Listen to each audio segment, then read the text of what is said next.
jiru irratti yaadni sinnaa kennitan baay'ee gaariidha galatoomaan siniin jedha. Har'a immoo birbirii ol deebuun qabaafan ol deebee jara waachuu waariyoo jara baataa abbaa bungul algee jara suphee nagaa biroo nagaa gaafadheen achi deebi'ee kanaafuu har'a immoo naannoo gaaffii keessaniin gaaffiin keessan maaliif karaarraan gorre gara guumayitti gara sigmoo gara saxxammaa gara geeraa gara limmuu jedhamee na gaafatame sirriidha gaaffiin keessanii. Kanaaf har'a immoo gara san deema jechuudha. Har'a garuu bakkee seenaa tokko irratti xiyyeeffadha. Bakkeen seenaa kun bakkee Ganjiiti. Bakkeen Ganjii kun immoo mootummaa Guumaa duraanii Guumayin keessa aanaa Guumaa keessatti argama. Bakkee seenaati. Bakkee diddaan gabrummaa lolli diddaa garbummaa irratti geggeeffamedha. Achirratti walaloo koomiti kan hin dhiyeessu walaloo uummataati.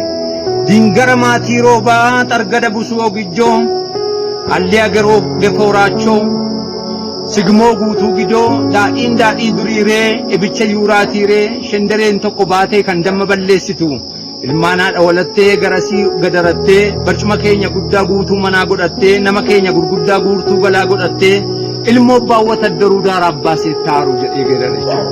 Geerarsa itti fufee ammas nan gurgure giraachee dasitaa mangashaattoo nan bannise kooraasee mana guutaa mugaattoo nan jaalla guutaa mugaa guuttadheen daadhii dhugaa nan jaallala mugonjaa dubbii darbe na gorsa biyya abbaa koonitti obsa jedhee geerare jechuudha. Lola bakkee Ganjii jechuun abbaan diggaa bakka itti wareegamanidha. Akkasumas loltoonni abbaa diggaa biyya oolchuu jecha falmuu jecha waa ofii falmachuudha jecha bakkee itti wareegaman jechuudha. Kun egaa Guumayin duri. Guumayin yeroo kaafnu kabbaa argaati yaacii kaafnee amma dhaqnee caara abbaa kimlaatti akkasumas immoo sigmoodhaan amma gabbaa dhiyootti deemna jechuudha. Diyaa qurbii calalaqii dagooyyee akkasumas immoo targada busoo gijjoo jennu sun sigmoon onjaan gidoo barii gaddaach camarii kaafna jechuudha. Kanaaf kana keessatti sigmoo maal fakkaata si jedhu har'aaf naannoon Guumaa maal fakkaata seenaa keessatti seenaa diddaa gabrummaa keessatti iddoon sun ilaalamuu akka qabu iddoon sun akka kunuunfamuu qabu iddoo sana immoo dargaggoonni qorattoonni dargaggoonni namoonni seenaa iddoo sana qorattanii baafachuu akka qabdanii fi naannoon sun naannoo seenaa ta'uu isaa akka hubattanidha. As keessatti naannoo Guumaa yeroo kaafnu dammaanis wal qabsiifnee kaafna bosona isaatiin wal qabsiifnee kaafna qabeenya uumaatiin wal qabsiifnee kaafna isa kana dabareedhaan wal qabsiisaa deemna waan ta'eef har'aaf geerarsa isaan ofii kooti amma hin danda'u jedhee kaa'u. Dingara maatii roobaati nalliyaa hange fooraachooti sigmoo guutuu gidootiin targada busoo gijjooti geebaa kan joobee duulaati.